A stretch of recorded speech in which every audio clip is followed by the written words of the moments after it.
You're entering Corsi Nation. This is Jerome Corsi, and today it is Tuesday. It's July 1st, 2025. Thanks for joining us on CorsiNation.com. You can find us also on X at Corsi Jerome 1, and on Substack it's JeromeCorsiPhD.substack.com. Our website is CorsiNation.com. A couple of stories I want to cover today in some detail. Number one is the budget bill, which is the big, beautiful bill going through the Senate right now. And of course, there's a lot of debate over this because it's a spending bill. And when Congress gets an opportunity to spend, Congress spends. Now, Trump's argument is that we are in a situation where, with all the spending that's been done by the Democrats, with all the deficits, which are now our national debt is up to $37 trillion, rapidly going to hit $50 trillion. I mean, now we're on an exponential slope where the deficit just keeps compounding. And the reason for that is largely the non-discretionary spending.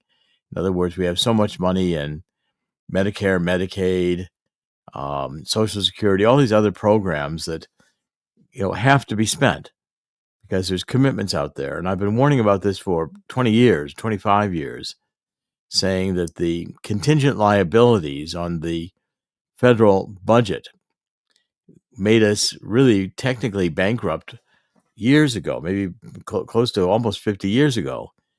In other words, we funded programs like Social Security with a Social Security trust reserve. And then Congress raids the Social Security reserve in order to meet budgetary needs and puts in treasury bills, which are just more IOUs.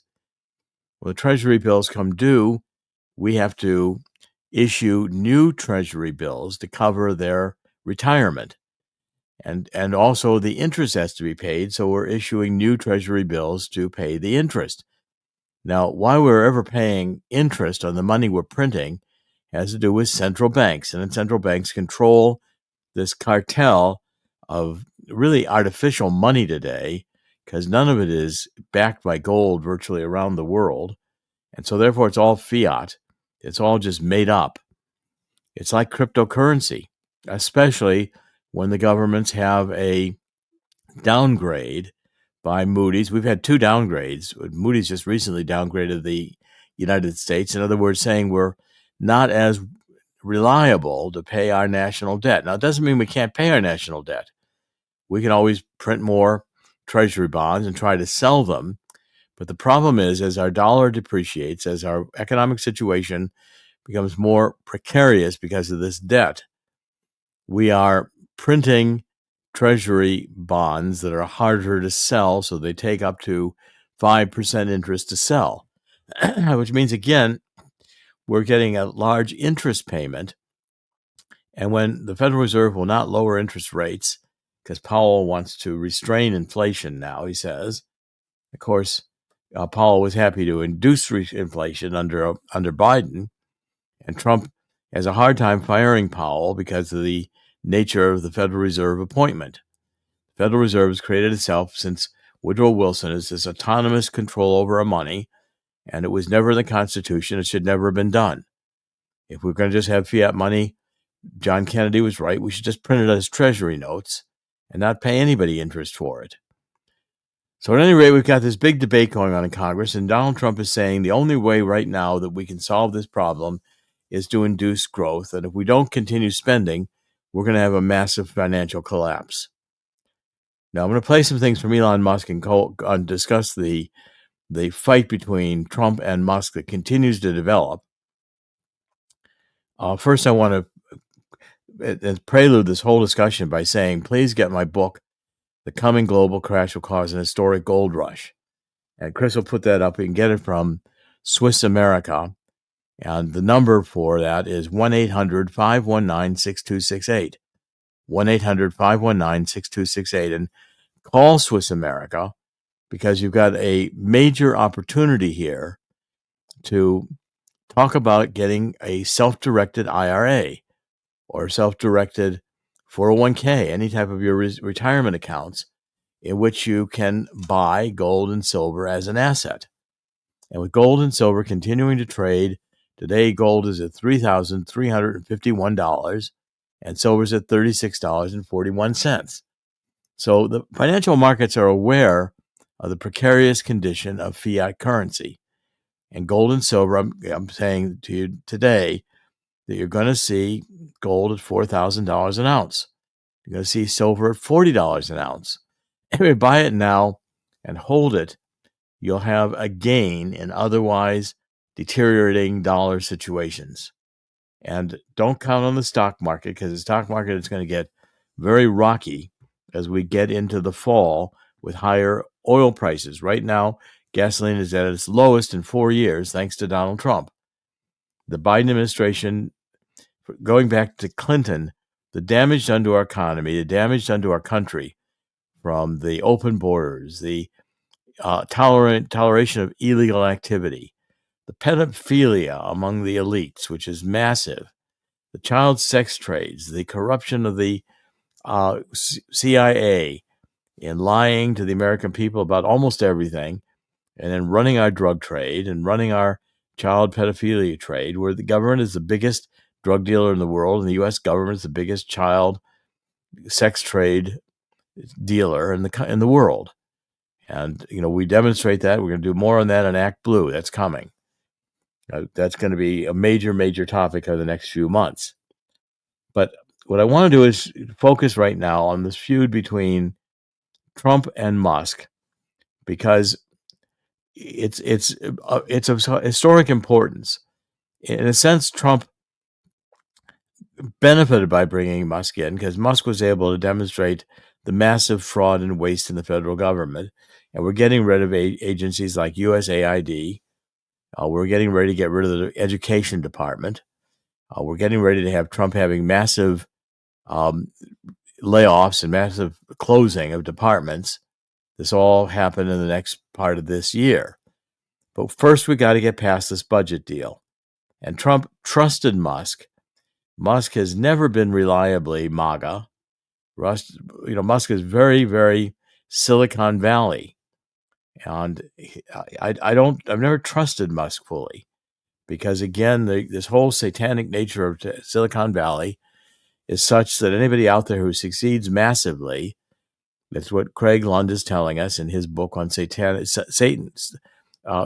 Satan, which we're featuring on our homepage. And this is a situation where right now Musk and Trump are fighting. So we have a clip from 2024, last year, of Musk talking about the deficit and our difficulty financially. And Chris, let's play that. That'll be a good way to start the discussion. America is also going bankrupt extremely quickly. And nobody seems to, everyone seems to be sort of whistling past the graveyard on this one. The Defense Department budget is a very big budget. Okay, it's $1 trillion a year. DoD intel, it's $1 trillion. And interest payments on the national debt just exceeded the Defense Department budget. They're over $1 trillion a year, just in interest, and rising. We're adding $1 trillion to our debt, which our kids and grandkids are going to have to pay somehow every 3 months, and then soon it's going to be every 2 months, and then every month, and then the only thing we'll be able to pay is interest. And if this is, it's just it's just like a person at scale that has racked up too much credit card debt, and this does not have a good ending. Okay, now Musk is right on this, and it's obvious to anybody who takes a look at finance or understands economics, is that you cannot pile up this much debt and sustain in any way fiscally sound. Okay, now there are solutions to this, but they're not going to be terribly comfortable, and they're going to be difficult for most people to accept. It's going to be a big political battle. Now, right now, what's going on in Congress is that this big, beautiful bill has too much spending in it for fiscal conservatives. And fiscal conservatives want the budgets cut, which is normally a very good idea. But when you have this much dependency upon federal spending, in other words, you've got this many people who are getting food stamps, this many people are getting Medicare and Medicaid. When you cut that off, you're going to cause a major ripple throughout the entire society that will damage the middle class significantly, more than it's already been damaged. And the Clinton, Obama, Biden Democrats were intentionally destroying the middle class. Because again, if you'll show my book here on the truth about neo-Marxism, cultural Maoism, and anarchy, the Democratic Party became a communist party. And so therefore it wanted, under the Cloward-Piven theory, two sociologists from Columbia University in the 1970s said, you want to destroy capitalism, just spend it out of being. Okay, and so therefore the whole movement here on the left has been to destroy America in order to create their utopia of socialism in the future, which has never worked and never will work. But they think they can become transgender and transhuman and transition into a new status and all this other nonsense, which is completely ridiculous. Okay, now that's a difficult book to read, but it's not easy. If you really want to understand what's going on, you're going to have to master things like are in that book, just like my truth about the energy, global warming, and climate change. Okay, now the shift here we're seeing with Musk and Trump has a lot to do with who Trump is. Now, the most recent battle, and Chris, why don't you come on? We'll talk about the most recent battle for a minute, because you've got some material on what's going on currently. But Trump and Musk are firing salvos at each other. And Trump is saying he's going to cut certain subsidies to Musk's companies that Musk is relying upon for things like his SpaceX program and other programs that he has going. Okay, so this could cause even Tesla's board to vote control away from Musk. And this, I think, is, again, detrimental to both Trump and to Musk. But the one problem with Trump and his psychology is if you start criticizing Trump, he's going to turn on you. And that's what he's done here. And so now, how do you get these two once kind of lovebirds, guys who thought each other were just spectacular, had Musk in the Oval Office commanding the scene while Trump was sitting at the desk. And that's just a bad scenario. That's a scenario which says that Musk isn't going to be around for long. Just like Bannon wasn't along for long when he wrote a book saying, I elected President Trump. And Fauci wasn't around for very long. And now Fauci, I think, will be under a lot of examination and scrutiny for crimes against humanity. That's coming. But let's talk about this, because we've got to get past this Musk-Trump fight. And I don't know that Trump will do a sensible thing, which is just to relax and let Musk have his subsidies. Because, again, we've got to continue the spending before we get a grip on this. And I want to talk about solutions in a minute. But, Chris, what are you seeing? What's your reaction? You're showing us a lot of articles, and they're all good on point. Here's something that has come to light recently. It was for about, I suppose, a month. It was always you spoke up against a big, beautiful bill, then you're against MAGA, you're against Trump. The fact is, there were some brave Congress members who just said, and this includes Thomas Massie and Rand Paul. Rand Paul's a bigger name than Massie. Massie's a small guy. But they said, look, we campaigned on, and Donald Trump campaigned on reducing the debt. While we understand your point of view, and it's not like they didn't understand it. So why we understand that you wanted to add some and hopefully try later. Experience with government says if you give them an inch, they're going to take a lot more. Who's to say that spending is going to decrease if we allow it to increase now? Even Donald Trump said, yes, it's going to hurt for a little while. So what's going on? You're talking about a $5 trillion addition to the debt? Well, this is Trump has articulated a fundamental theme here. There's a good picture of the national debt. You can see how steeply it's risen in a short period of time. I mean, since 1980, this debt has just gotten out of control, and there's no way it's going to be controlled under conventional means. Now, one of the things that Trump has said is he said we've been doing ideas for 50 or 100 years or 75 years that don't work. One of the ideas has been that we can continue to fund Hamas, or we can have the Palestinians in Gaza and somehow we can have a two-state solution in Israel. That's not going to happen. None of that works. As long as the Muslim countries resolve that they're going to destroy Israel, all these moves, two-state solution, all these are just tactical decisions to get Israel to make concessions that make Israel weaker and easier to get rid of. Okay, and so Trump is saying we're not going to do those anymore. We're not going to. We've gotten Hamas largely rooted out of Gaza. It's not 100% done yet. Trump is going to stop the fighting pretty soon because Trump has other solutions in mind. And I think Trump is on the right track. But he's saying we're not going to let the Palestinians return to Gaza because then Hamas returns. We've just dealt the Iranians a major blow with their nuclear program, and now we still have the Ayatollahs there. But again, I think Trump is waiting for the next step there, the next shoe to fall. And it's the same here with the economy. Trump needs this bill to pass in order to keep things going for now. Now, I'm going to give you another solution here, Chris, for a minute. And then I want to look at a couple of the articles you posted over here. Let's say that Trump has also got in this bill provisions for sovereign cryptocurrency fund, for instance, on XRP to be created. Now, XRP is a unique cryptocurrency in that it is really a system, a formulaic system for international trade that will replace the SWIFT system. Since World War II, we've had it, international trade. You trade from one country's currency to another country's currency. One country goes into dollars, the dollars are exchanged to the other country, that other country takes the dollars and puts it in the national currency. It's a very inefficient system.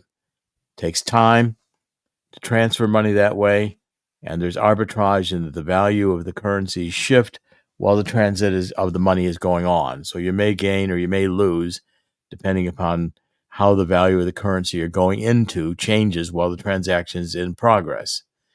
XRP is instantaneous.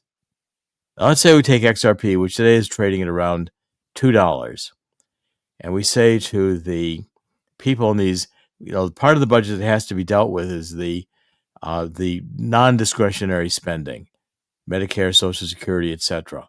Let's take Social Security. We say you've got a choice. You can get your Social Security in dollars or XRP. Now, anybody who's under 40 taking XRP is at $2 right now, and if it goes into becoming a sovereign wealth fund, go to $2,000 overnight. So suddenly your $2 XRP has gained 2,000 or 1,000% in just a matter of a short period of time. And so therefore, one way to build wealth is with a true cryptocurrency where it's privately maintained and the supply can be limited in order to maintain its value. Whether the government has money that it can spend, no politician in their right mind is going to refuse to spend money that benefits their constituents and gets them reelected. All they care about anymore in Washington, in Congress, Senate, and House alike, is making sure they're taken care of and become wealthy. So you have Pocahontas worth $68 million.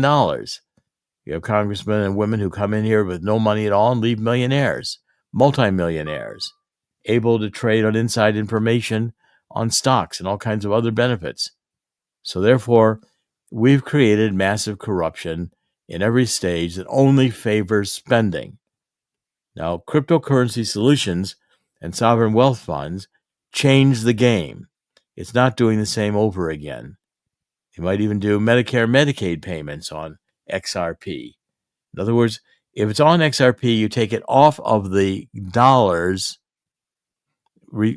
obligation because it's no longer dollar dependent as an obligation. So you take these non-discretionary expenses and you move them outside the budget. So they're no longer budget-like contingent liabilities. Do you follow me, Chris? I do. I am following. I'm following well along here. Yeah, and I mean, this is an out-of-the-box solution. But I think Trump is headed there because he continues to talk about cryptocurrencies and the need to have cryptocurrency sovereign wealth. And he continues to understand XRP like I understand XRP. Okay, it's not a Bitcoin. It's a fundamentally different animal in that it is really a set of mathematical formulas that was originally designed as a transaction vehicle. Okay, it's also a token. It also has a stable coin. They're also going on to these EFTs. I mean, it's going to become very robust. You're going to start hearing these cryptocurrencies become part of the international financial situation within the next 5 to 10 years. And there's no way, I think, to avoid it right now. I mean, it's still, I'm not encouraging people to go out and buy XRP. It's still, you better play in cryptocurrency with money like you take to the casino. Expect to lose it, because it's a roller coaster ride, and nothing is certain here. So I'm not recommending people to go out and buy XRP. It's not something that people should do on their last dollar. Now, if you want to take money to the casino because you enjoy being in a casino and you don't mind losing it, you can afford to lose it, well, fine, entertain yourself. And it's the same here with cryptocurrency. Now, I think the ultimate solution is that our currency, the dollar and others, are going to have to return to becoming gold-based, or some basket of currencies, something hard that backs them up.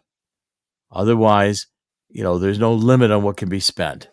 Modern monetary theory has got to be put down, because while it makes sense in that, as long as we limit the supply, we can print as much money as we want, there's no political reason we limit the supply. And de Tocqueville knew that. Tocqueville wrote, as soon as people catch on that they can benefit themselves from the federal largesse, spending out of the treasury, there'll be no end to it.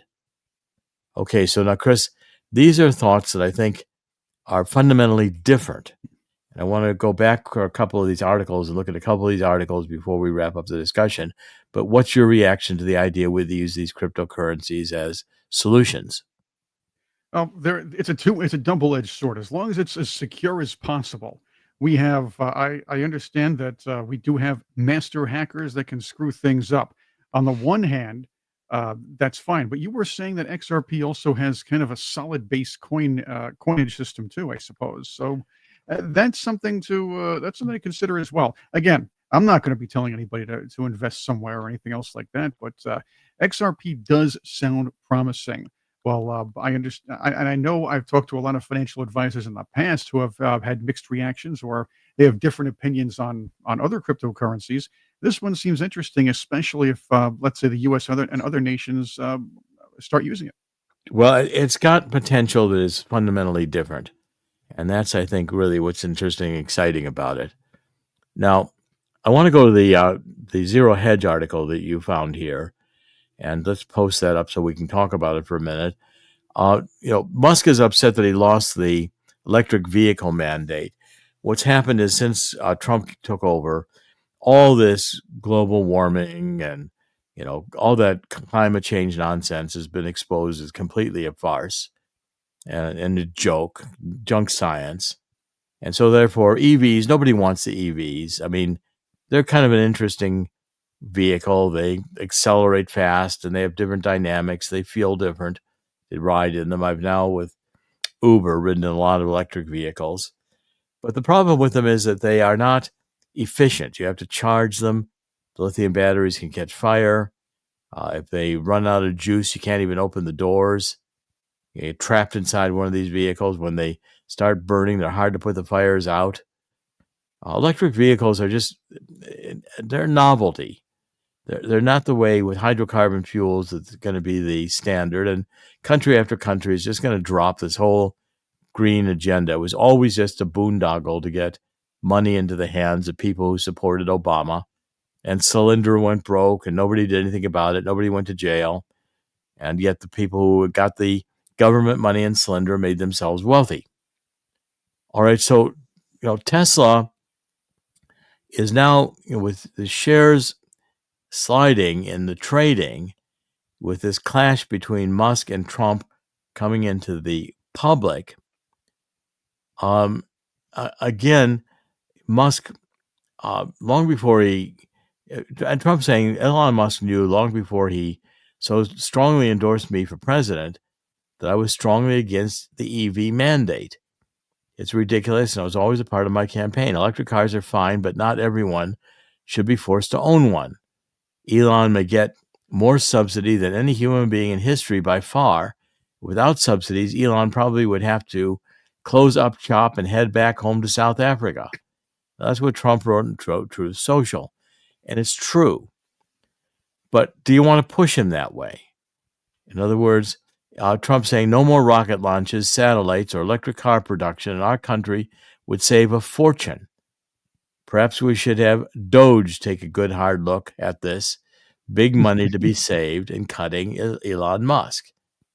Okay, so, Musk is returning, saying anyone who campaigned on the promise of reducing spending but continues to vote on the biggest debt ceiling increase in history will see their face on this poster in the primary next year.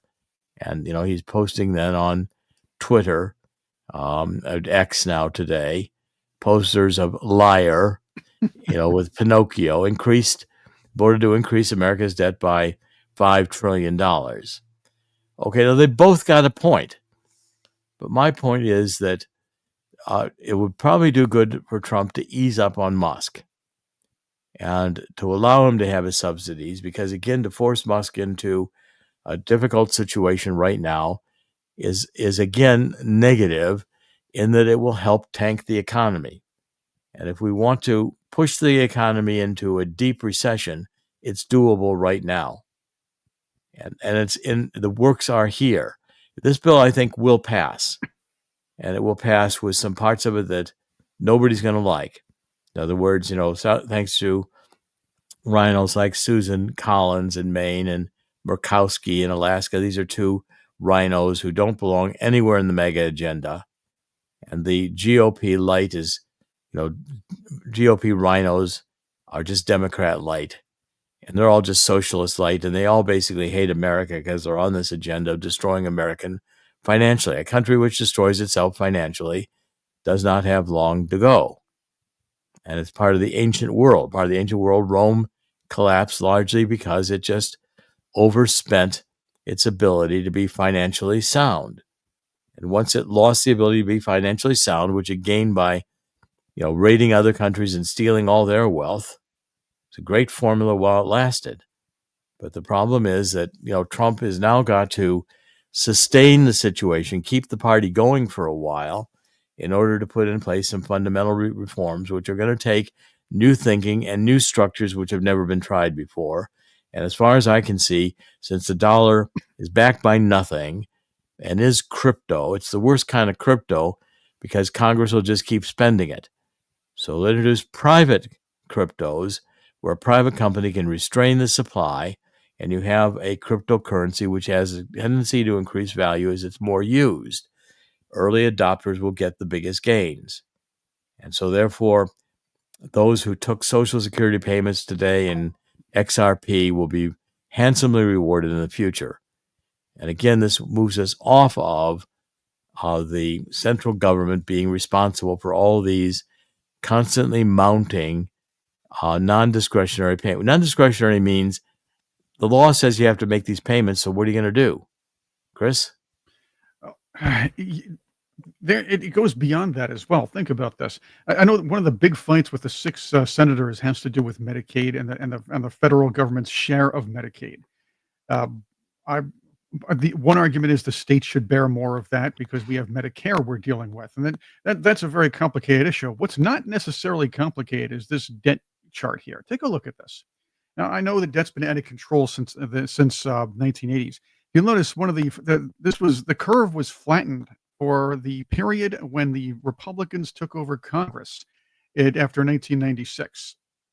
Well, 1984. Yeah, that was Newt 1993. Gingrich and the others. Right. And they Yeah, came those out guys. with they came out with their budget package, and they had, and yes, Now, we're trying to get but now that we're continue because now we're on a I just want to give you a steeper. couple. Right. Go ahead, keep We got going. the wars here during the Bush era. Then look at this. 2009. Nobody talks about this. The media never mentions it, and even we on the conservative side.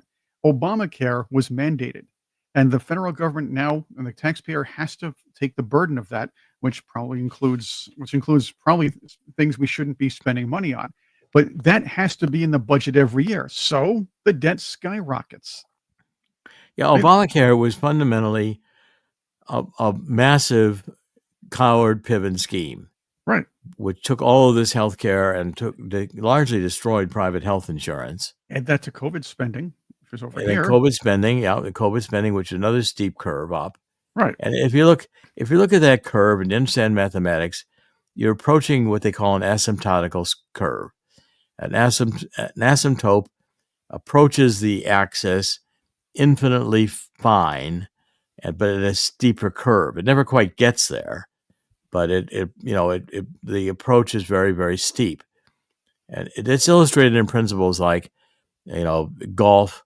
A lot of people can qualify to be nearly pro, but to get the one or two strokes, you have to additionally take off your game in order to be pro. Takes an enormously hard amount of work. So it's a very steep curve that very few can get up. So that's where you get the 1 or 2% or less that can be professional golfers, even though a lot of people are very good amateur golfers. There may be scratch amateur golfers. Mm-hmm. Trump's a good amateur golfer, and especially for his age, but he's never going to never could become a pro, because that extra bit requires exceptional talent. It's just like, very few people know anybody who, despite all, the vast majority of boys playing baseball and football as kids, most of us don't know a single pro football player or baseball player because there's so few. And that's the nature of this. But what we're dealing with now a fundamental phenomenon that most people don't understand. And again, I'll make one more mathematical point, which I often make, and that is a difference in scale is a difference in phenomenon. In other words, just because it's bigger doesn't mean it's going to operate the same as it did when it's smaller. You can't take a bumblebee, make it 10 times as big and make it fly, because the aerodynamics don't work anymore. And so when we get into this range that we're going into now with budget deficits, it doesn't operate like a smaller deficit did. Suddenly, a smaller deficit could be easily handled, 1950s, 1960s, but deficits of the nature we've got today are crippling, and they're only going to get more crippling. So in a sense, the senators who are holding out have a legitimate point, but what they don't understand is that, it's gotten to the point where right now we don't have a choice, and Trump is right. If we don't pass this bill, then watch out, gold will be at 4,000 before you know it. And the bill is precarious right now because it's got to get through Congress, and it's not assured that it will. Okay, so for instance, there's an article on Newsmax, which is saying that these holdouts, for instance, Susan Collins is not committed to voting for the bill, and she is introducing amendments that don't have any chance of passing. You got the same with Ron Johnson of Wisconsin and Rick Scott of Florida, Mike Lee of Utah, and Cynthia Loomis of Wyoming. They all want a vote on an amendment that would slash Medicaid further by changing the formula to determine what share of the program's bills are paid by the federal government. Now, they've got a legitimate point. But if you cut Medicaid that hard and cut off the flow of money, you're going to have dramatic consequences for not only the people dependent on Medicaid, which are people who are already below middle class, but you're going to have a big impact on the economy as a whole. So again, these are not easy questions. And, finally, there's Elon Musk. I'm going to return for 1 minute to the clip that we played. He's right. We have to reduce spending, but it's not going to be easy because we're going to have to some way or other continue Medicare, Medicaid, Social Security, and other transfer payments. And Social Security is different because we're supposed to have paid into it. So that was Franklin Roosevelt's original idea. We put some of our money earning now in, so when we retire, we have that money back and the gains of that money being invested. But that money is being stolen by the federal government to pay for other programs that we can't afford. And this entire big house of cards of spending, Trump's balancing act is, I think, the only solution, which is to pass this bill, keep the spending going, but then introduce solutions which are different in kind, not just cutting spending, because cutting spending is never going to pass, not in any fundamental big way. We're going to have to take some of these obligations off of the federal balance sheet in order to manage the growth in contingent liabilities of the federal government as contingent liabilities of cryptocurrency, and let it be privately managed. It's the only way these things can be dealt with. Okay, now that's an innovative thought, and I'm going to give people time to absorb it as we cover maybe one or two other topics. But Chris, you want to have any final comment on this before we move on?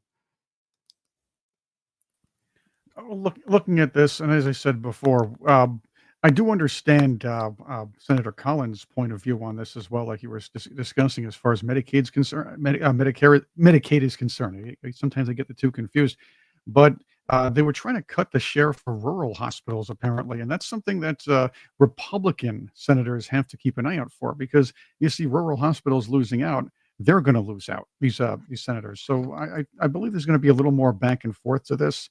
The House may even have more problems with this when the bill comes back.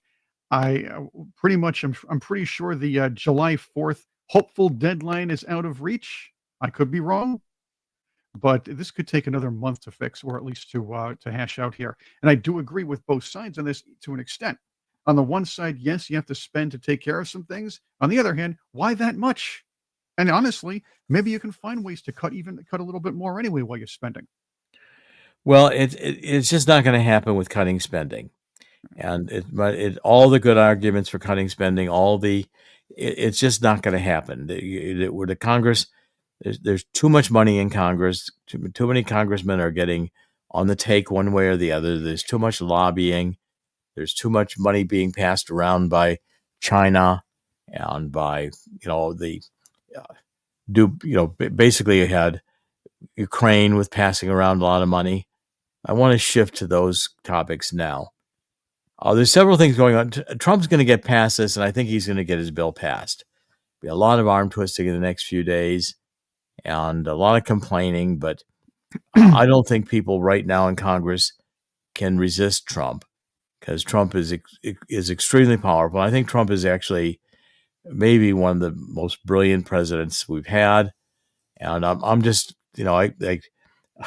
I have one guy who's so hating Trump. He hates everything Trump does, and he sends me 75 messages about everything that's wrong with Trump. And it becomes an obsession. Trump has this ability to key people into obsessive derangement. Okay, so now once Trump gets this budget issue, there's not much going to happen until the budget is done. And they'll get something through. It'll be like usual, making sausage. It's going to be a mess, but we'll go forward. Now, Trump will then turn his attention onto international politics. Now, he's going to get Netanyahu back, and Netanyahu is going to probably stop the attack in Gaza. So Trump gets the shooting stopped in the Middle East. And that's very important. People say, well, we've got the mullahs right now on their knees. Why don't we decapitate and kill the mullahs? And then we'll just take over Iran and make sure it goes back to the Shah and renounces this radical Islam. Well, it's not that simple. And nothing ever is. But the mullahs weren't killed so they can sign the agreement. And Trump's going to force an agreement. Trump will go into hard negotiations now. And with regards to Ukraine, which has dropped out of the news, you can see that Trump is now ready to cut Zelensky's funding. And Zelensky, who's nothing but a cheap punk, a comic actor who thinks he's president, even though he won't hold elections. And he wears these stupid fatigues as if it's a costume, and might as well wear a clown suit. Yeah, the guy has no comprehension of what he's doing, except he's taken so much cocaine, I don't know whether his mind functions any longer. But the point is, you're dealing in terms of someone who is out of their league. There's no way Russia's going to give back the territory Russia has in Ukraine. The Western Ukraine are all neo-Nazis with neo-Nazi brigades and Nazi symbols. And Zelensky was sending them over into these provinces that speak Russian in order to kill Russian-speaking, freedom fighters who wanted these provinces to be independent. Then Zelensky started killing clerics from the Russian Orthodox Church, and Trump and Putin had enough. Putin had enough of the incendiary actions of NATO trying to expand to his border, putting CIA stations, 35 of them, on the border with Russia, having a Wuhan-like lab on the border with Russia. I mean, the Obama-Biden people were insane. And I'm convinced that one of the reasons Hillary was not investigated for, or not charged for her private email server, was that they all knew that, all these Obama Clintons were all pedophiles. Podesta and Pizzagate was not to be dismissed. And they couldn't have their sins revealed. If they did, we would have known that for the last 50 years, the Democratic Party has been nothing but a party of corruption. And the CIA has been in control, running the country with drug money and child sex trade money. It's evil. And the evil's huge. All right, now what Trump is going to try to do, and it got little notice, but Trump is saying to the UN, we're not paying you anymore. So the UN's panicking. Where's our money? Well, forget it. We'd be better off making that piece of land on the East River into a parking lot than having it be the UN, because UN is nothing but an anti-American organization. The same with NATO. It's outlived its usefulness. And the European countries that were saying, we'll send armies in to protect Ukraine. We got to fight Putin. Well, France could no more send an army to fight in Ukraine that could hold a transgender parade down the Champs-Élysées, combined with a pride parade, and they can all prance around naked with children and sacrilegious sex and everything else that they want to make a demonic display of.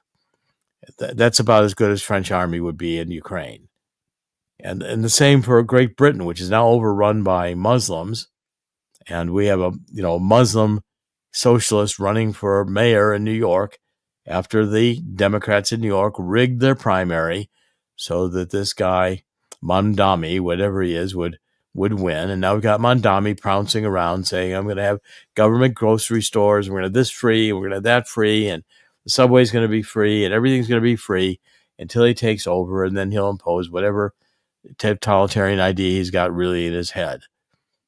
So Trump is going to move next to say to the mullahs, you're going to face severe sanctions, and probably I believe the generals will take out the mullahs. And Trump will get the mullahs signing an agreement, or the mullahs will all be dead. Because I think Iran is really done with the mullahs. We have one more chapter to play here, but the mullahs had their big wad when the Ayatollah Khamenei said, tomorrow you're all going to wake up and I'm going to be famous because it's going to be a world historic day. Iran had 2 nuclear warheads, which, as I reported yesterday, China flew airplanes into Iran and took the nuclear warheads and the highly enriched uranium back to China. And they did that at the behest of the Iranian generals who knew that Ayatollah Khomeini had just decided to commit suicide. Now, what's going to happen through this period of time is we're going to get the Abraham Accords expanded throughout the Middle East. Chris, come on back. I'm going to have you comment in a minute. Abraham Accords expanded, and Trump is going to reach out to countries like Libya in order to have Libya come in and be part of the expanded coalition that will accept the existence of Israel as a Jewish country and start working with Israel to produce prosperity. And Libya will take Palestinians, and if Trump he does it the way I believe he will, he's going to understand that with government guarantees, private capital will develop the Middle East. Now, we're just about up at the point here of quitting, and I know you've got to an obligation right in about 1 minute, Chris. So any final comment as we wrap up? Well, let's see how they hash this out, because again, I understand the increase in spending may be necessary, but who really trusts the government when they increase spending one year to tell you we're not going to increase spending next year? Then another circumstance or something else comes up. We should be wary of that. Unless we have a fundamental break, say that, okay, we got to have a fundamental different solution that I'll say cryptocurrency or XRP, then you're right. But what I'm betting on with Trump is Trump has in mind a fundamental change of kind, not just more of the same. We'll see. Okay, this is Dr. Jerome Corsi. And we're going to wrap up. In the end, God always wins. Thanks for joining us. We'll be back tomorrow on CorsiNation.com. God bless.